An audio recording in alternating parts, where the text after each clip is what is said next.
ഒന്നാം തീയതിയായിട്ട് മീനൂട്ടിയും കൂട്ടി അമ്പലത്തിൽ പോകാമെന്ന് വെച്ചായിരുന്നു കേട്ടോ. മീനൂട്ടി നിന്ന് എണീക്കുമ്പോൾ 9 മണിയായപ്പോഴേക്കും സമയമായി. അപ്പോൾ മീനൂട്ടിനെ അംഗനവാടിയിലൊക്കെ കൊണ്ടുവന്ന് വിട്ടിട്ടാണ് കേട്ടോ വീണ്ടും ഞാൻ അമ്പലത്തിലേക്ക് വന്നത്.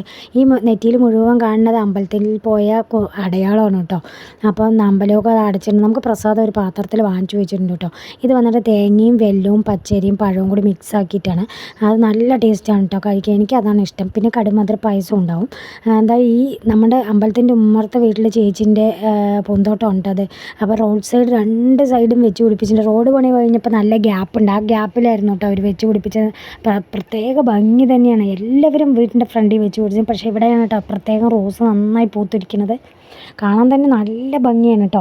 അപ്പോൾ നമ്മൾ വരുന്ന വഴിയിൽ ഇതാ എല്ലാ സൈഡും വീടുകളിൽ എല്ലാവരും ഫ്രണ്ടിൽ ആവുന്നത് എല്ലാവരും വെച്ച് പിടിപ്പിച്ചിട്ടുണ്ട്. ഇത് ചെണ്ടുമല്ലിയിൽ കാണാൻ ഭംഗിയുള്ള ഉമ്മിക്കൊണ്ടയാണെന്നാണ് എൻ്റെ അഭിപ്രായം. നിങ്ങളുടെ അഭിപ്രായം എന്താണെന്ന് പറയണം. പിന്നെ നമ്മുടെ ഇതാ വീട്ടിൻ്റെ സൈഡിലുള്ള തേക്കും തൊടിയാണ് കേട്ടോ. തേക്കും തൊടിയിൽ നിന്ന് ഓരോരുത്തർ ജെറ്റിൽ ഇങ്ങനെ ഇറങ്ങി വരണ്ടേ. കാണിച്ചു തരാം. നിങ്ങൾക്ക് കാണുന്നുണ്ടോ എന്ന് എനിക്കറിയില്ല. അത് ഒരെണ്ണമൊന്നും അല്ല കേട്ടോ, കുറേ ഇങ്ങനെയുണ്ട്.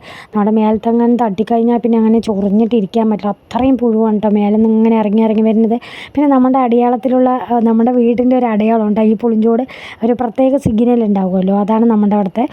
നമ്മുടെ ഈ ചെമ്പരത്തിയും എല്ലാ ചെടികളും നന്നായി പൂത്തുണ്ട്. ഇപ്രാവശ്യം എന്താണെന്ന് അറിയില്ല, റോസ് ചെടി ഒരുപാട് വീടുകളിലൊക്കെ ഫ്രണ്ടിലൊക്കെ നല്ല റോസ് ചെടി. നമ്മുടെ തൊട്ട വീട്ടിൽ തന്നെയാണ് റോസ് ചെടി. ഒരൊറ്റ കൊമ്പുള്ളൂ കേട്ടോ. അതിൽ നിറയെ അങ്ങനെ റോസ് പിടിച്ച് നിൽക്കുകയാണ്. കാണാൻ തന്നെ ഭംഗിയാണ്. അപ്പോൾ ആ ചേച്ചി കണ്ടത് ഒരു വീഡിയോ എടുക്കുമോ എന്ന് ചോദിച്ചതാണ് എൻ്റെ അടുത്ത്. അപ്പോൾ ഞാൻ പോയി എടുത്തതാണ് കേട്ടോ. അപ്പോൾ ഇന്നത്തെ നമ്മുടെ കൊച്ചു വീഡിയോ